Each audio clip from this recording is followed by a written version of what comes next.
Aloo fry అంటే అందరికీ ఇష్టం కదా. కొంచెం డిఫరెంట్గా తయారు చేసుకోవడానికి ఇట్లా చిన్న చిన్న ముక్కలు కట్ చేసుకొని ఒక గిన్నెలో తీసుకొని మంచిగా వాటర్ వేసుకొని 1-2 సార్లు బాగా వాష్ చేసుకోవాలి. ఇది కట్ చేసిన తర్వాత వాష్ చేసుకోవడం అనేది చాలా ఇంపార్టెంట్. లేకపోతే మనం ఫ్రై చేసే ప్యాన్కి అతుక్కుపోయినట్టు అయిపోతాయి. ఒక ప్యాన్ తీసుకొని ఇప్పుడు ఒక 2 స్పూన్లు ఆయిల్ వేసుకొని దాంట్లో పోపు దినుసులు అన్ని వేసుకున్న తర్వాత ఈ ఆలు ముక్కలను దాంట్లో వేసి కొంచెం కలుపుతూ ఫ్రై చేసుకోవాలి. కొంచెం ఫ్రై అయిన తర్వాత దాంట్లో మనం సాల్ట్ని, తర్వాత పసుపు, వీటన్నింటిని యాడ్ చేసుకోవాలి. దాంతోపాటు కొంచెం ధనియాల పౌడర్, జీలకర్ర పౌడర్ కూడా యాడ్ చేసుకొని మళ్ళీ కొంచెం కలుపుతూ మీడియం ఫ్లేమ్లో ఉంచి చక్కగా ఫ్రై చేసుకోవాలి. పెనంకి అంటుకోకుండా మనం కొంచెం కేర్ఫుల్గా దీన్ని హ్యాండిల్ చేయాల్సిన అవసరం ఉంటుంది. సో ఇలా ఫ్రై అవుతూ ఉన్నప్పుడే దీంట్లోకి మనము మిర్చి పౌడర్ని యూజ్ చేయట్లేదు. మిర్చి పౌడర్కి బదులుగా మనం ఒక మిక్సీ జార్ తీసుకొని పచ్చిమిర్చి, కరివేపాకు, కొత్తిమీర, ఇంట్లో ఉంటే పుదీనా, అల్లం, వెల్లుల్లి ముక్కలని యాడ్ చేసుకొని మెత్తటి పేస్ట్ లాగా చేసుకోవాలి. ఈ మెత్తటి పేస్ట్ని ఫ్రై అయిపోయినటువంటి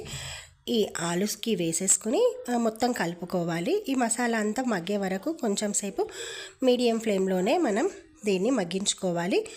అంతేనండి, ఇంకా కంప్లీట్గా రెడీ అయిపోయినట్టే. దీంట్లో మనం ఎక్స్ట్రా యాడ్ చేయాల్సిన అవసరం ఏమీ లేదు. ఎంత టేస్టీగా ఉంటుందంటే అన్నంతో అయినా చపాతీతో అయినా హ్యాపీగా తినేయచ్చు. చాలా డిఫరెంట్గా ఉంటుంది. ఒక్కసారి ట్రై చేయండి.